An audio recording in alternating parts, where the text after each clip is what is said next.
Monday, a trial in a particularly disturbing animal abuse case is set to begin. 16 pit bulls were rescued from a filthy Bronx basement that doubled as a dog-fighting ring. One of them actually died from his fighting injuries on the way to the shelter. 7 men were arrested. They're now facing trial. And here to talk about that trial and an organization that tracks and exposes dog-fighting rings is Jennifer Panton. She's president of United Action for Animals. Welcome, Jennifer. Thank you. Tell me more about what was going on in the Bronx with this case. Well, it was last summer, so it's been over a year now. We've been attending hearing after hearing, and actually it was the New Jersey Police Department tipped off NYPD, and it was a joint bust, and like you said, they arrested 8 men and seized 16 dogs. The animals were brought to Animal Care and Control of New York City, which happens to be our organization's favorite shelter. They're kind of the underdog shelter. A lot of people believe actually the ASPCA handles cruelty cases or dog-fighting cases, which on the contrary, that's not always the case, especially when the police get involved. So we've been attending these hearings, and it's finally going to trial next Monday. You're a very focused group, though. This is your cause, isn't it? Stopping the dogfighting. Well, we have 3 campaigns. One is the anti-animal fighting. It's also gamecocks, not only dog fighting. We also raise money for spay-neuter clinics. We're getting ready to open up our first one next month, and we do rescue from the city shelter too. What happened to the dogs who were in that shelter?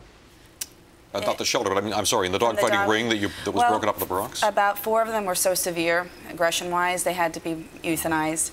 And, you know, the nice note is that the rest of them were rescued, and just actually last week, one of them found a forever home, too. So they went into rescue for the most part, and then foster homes, and then permanent homes. I would imagine a lot of people are a bit hesitant to adopt a dog who's been trained and bred to fight, worried that it might somehow be dangerous.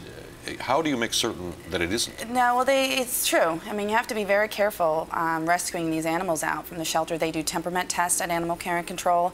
Not all of them are used for fighting. Some of them are used for breeding. So most of the ones that did survive were those cases.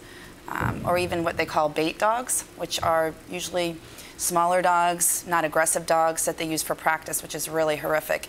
And some of those we were able to save too. You saved one.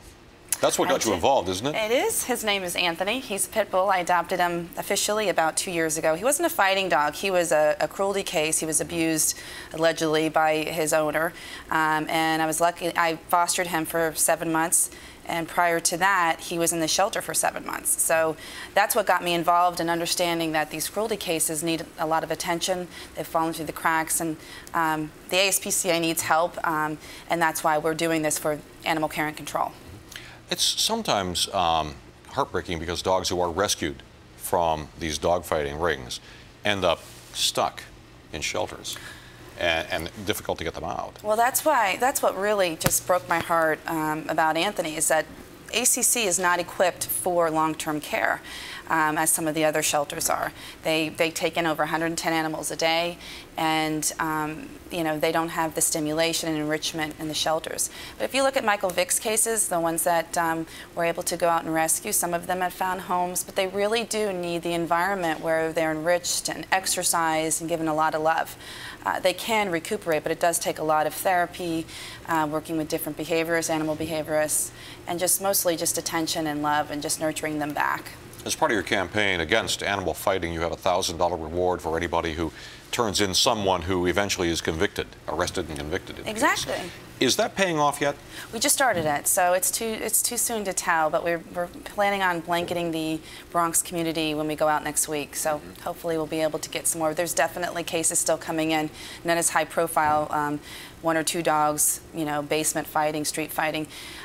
It's not as professionally organized, but we hope that it will stop some of those at the very least. All right, well, Jennifer, it's good work you do. Thank you for coming in and sharing with us. Thanks for having me. Appreciate it.